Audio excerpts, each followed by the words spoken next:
The silence on the driveway wasn't the peaceful kind you find in rural Texas. It was a heavy, unnatural void. A small, pink, Barbie-themed package sat untouched on the porch, delivered just moments ago.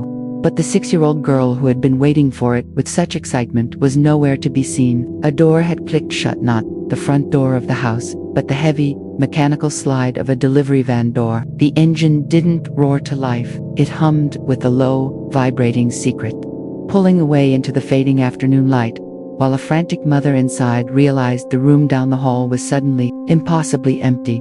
There was no struggle heard, no scream that pierced the air, just the mundane sound of gravel crunching under tires. But if you could have looked inside that van at that exact moment, you would have seen a digital screen glowing on the dashboard, a camera recording everything, and a man whose heart was beating at a rhythm that didn't match his calm, professional uniform. Something had just shifted in the universe. A thin line crossed that could never be uncrossed, and as the van disappeared onto the main road, the countdown to a nightmare had already begun. The sun was dipping low over Wise County, casting long, skeletal shadows across the sprawling acres of the Strand family property. It was the kind of evening where you expect to hear the distant bark of a dog or the rustle of wind through the brush. But instead, there was a sudden, jarring stillness. Athena had been playing outside, her laughter a constant soundtrack to the afternoon, until it simply stopped. 1 minute she was there, a vibrant burst of energy in a world of dusty browns and greens, and the next, the landscape felt hollowed out, as if she had been erased from the frame of a photograph. While the background remained perfectly still, her stepmother called out her name, first with a tone of casual annoyance, then with a rising, sharp edge of panic that traveled up the spine. She checked the usual spots, the corners of the yard, the spots behind the trees where a child might hide for a game of hide-and-seek. But the silence only grew louder. The physical world seemed to offer no clues. There were no scuff marks in the dirt, no dropped toys, nothing to suggest a struggle. It was as if the earth had opened up and swallowed her whole, leaving behind only the lingering scent of dry grass and the terrifying realization that the perimeter of safety had been breached. Without a single sound, within hours, the quiet country road was transformed into a sea of pulsing red and blue lights. Law enforcement and hundreds of volunteers began to descend, their flashlights cutting through the thick Texas dark like desperate needles searching for a thread. They moved in lines, shoulder to shoulder, pushing through dense brush and checking old wells, their breath misting in the cooling air. The atmosphere was thick with a frantic, collective energy, a hope that was rapidly curdling into dread as the clock ticked past the point where a child could simply be lost or hiding. While the search parties combed the woods, investigators began a different kind of hunt, one that lived in the digital clouds and flickering screens of surveillance footage. They started pulling video from every neighbor's gate and every passing dashboard, looking for a ghost in the machinery. That's when they saw it, a big, white-branded delivery truck, the kind that brings mundane joy to doorsteps every day. It had pulled into the Strand driveway at the exact window of time when the world went quiet. It looked so ordinary, so functional. Parked right there where a little girl had been playing just moments before. The driver was a man named Tanner, someone whose job was defined by reliability and the steady ticking of a schedule. When questioned initially, there was nothing about him that screamed monster. He was a face in the crowd, a gig worker navigating the logistics of the holiday season, seemingly just another person caught up in the peripheral chaos of a missing child report. He spoke to investigators with a level of detachment that could have been mistaken for professional exhaustion, providing his route logs and nodding along as if he were just as confused as everyone else about how a child could vanish from her own front yard. But as detectives dug deeper into the logistics of that afternoon, the timeline began to feel claustrophobic. They looked at the GPS pings from the truck, tracking its movements with microscopic precision. The van had stayed on the property for a few minutes longer than a standard drop-off required. It was a tiny discrepancy, a handful of minutes that could be explained away by a slow scanner or a moment of rest. Yet it sat in the center of the investigation like a lead weight. There was a flickering shadow on one of the neighbor's cameras, a movement near the side door of the van that didn't look like a package being shifted. The digital heart of the truck held more than just GPS coordinates. It contained a sophisticated internal camera system designed to monitor driver safety. Investigators managed to pull the footage from the cabin, expecting to see a man driving his route, perhaps checking his phone or humming to the radio. Instead, they found themselves staring at a hauntingly empty seat for a duration that didn't make sense. Then, the audio began to play a series of muffled sounds, a shuffling in the back cargo area that felt heavy and rhythmic. It wasn't the sound of boxes being organized. It was the sound of a life being compressed into a workspace.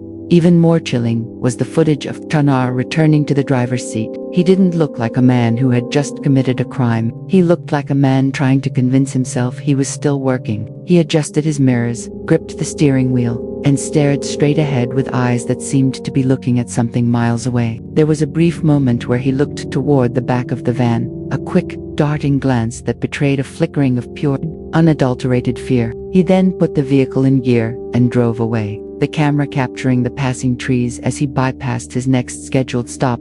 The investigation shifted toward a bridge over a cold, murky body of water, miles away from the Strand home. K-29 units had picked up a scent that led them away from the woods and toward the infrastructure of the highway. The searchers moved with a new, somber focus, the frantic shouting replaced by a heavy, professional silence. They were no longer looking for a girl who had wandered off. They were looking for a girl who had been transported. The vastness of Texas suddenly felt very small and very cruel, a place where the distance between a home and a hiding spot could be measured in a 20-minute drive.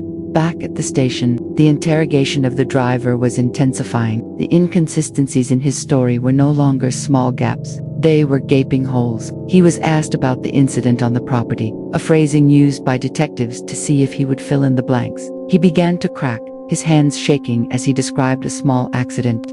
He claimed he had accidentally struck the girl with his van while backing out. It was a story of a panicked man making a terrible, split-second decision to hide the evidence of a tragedy. For a moment, it almost sounded like a horrific mistake born of cowardice, but the evidence was about to suggest something far more sinister. The accident theory didn't hold up under the cold light of forensic analysis. When the van was finally impounded and processed, the blood splatter and the physical damage didn't align with a low-speed collision in a driveway. There were no impact marks on the bumper, no cracked plastic, no signs of a body hitting a heavy metal frame. What they did find were small, heartbreaking traces inside the cargo hold DNA that belonged to Athena, located in a place where a package should have been. The story of a distracted driver hitting a child was beginning to dissolve into a much darker narrative of intent.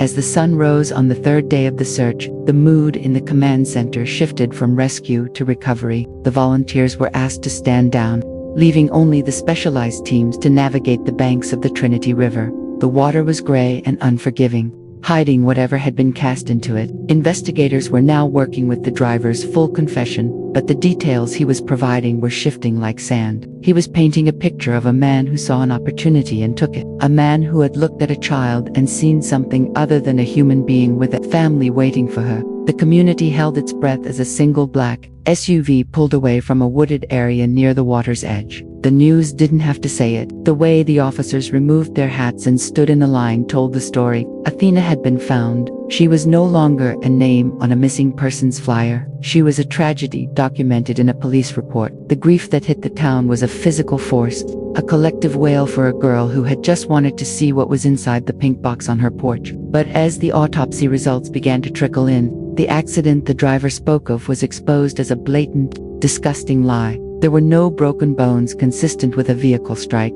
There were no internal injuries that suggested she had been run over. Instead, the medical examiner found marks around her neck, clear evidence of manual strangulation. The driver hadn't panicked after hitting her. He had taken her because he wanted to, and when she told him she was going to tell her father what he had done, he decided that she could never speak again. The timeline of the accident was actually a timeline of a kidnapping and a calculated execution, carried out in the back of a vehicle meant for deliveries.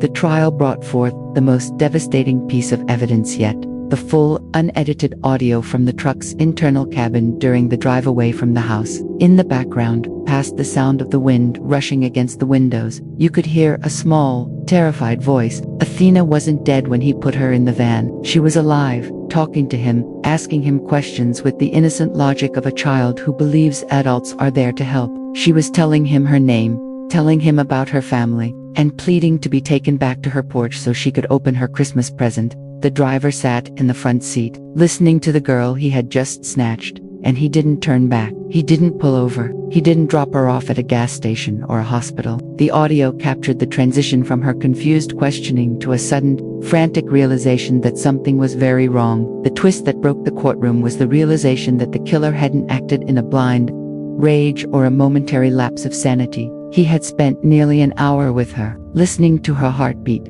listening to her breathe, and deciding with every mile he drove that he was going to end her life. Tanner's defense tried to argue a history of mental instability, a mind that snapped under the pressure of a high-stress job and a lonely life, but the prosecution played a recording of his confession that had been kept from the public until the final days. In it, he admitted that he didn't just panic. He admitted that after the accident, which was likely just a small bump or a brush of the van, Athena was perfectly fine. She was standing there, unhurt, but he was so terrified of losing his job or going to jail for a minor incident that he forced her into the van anyway. The ultimate betrayal was his motivation. He told investigators that he killed her because she was going to tell on him.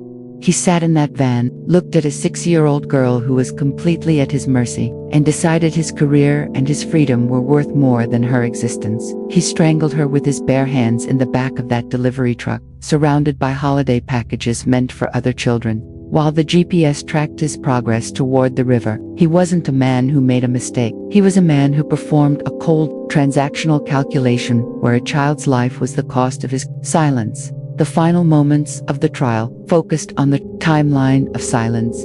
From the moment the side door of the van closed to the moment she was placed in the water, there was a 40-minute window where she could have been saved. Every person the van passed on the road, every driver who looked over at the familiar logo on the side of the truck, had no idea that a little girl was fighting for her breath, just inches away behind a thin sheet of metal. The truck had continued its route for a short time after the murder, the driver delivering boxers to other families while Athena's body lay cold in the back, a package he never intended to deliver.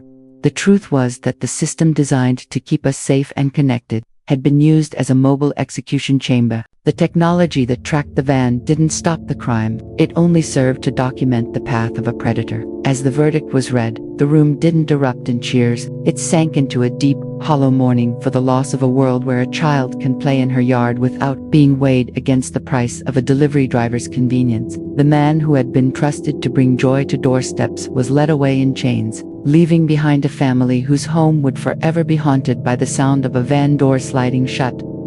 In the end, the most haunting image isn't the river or the courtroom, it's that small, pink Barbie package sitting on the porch in the twilight. It stayed there for days, a bright burst of color against the graying wood, waiting for a girl who would never come home to open it. We like to believe that evil is a shadow that lurks in the dark, but the reality is much more terrifying. Sometimes evil arrives in broad daylight, wearing a uniform, driving a familiar truck, and checking a watch.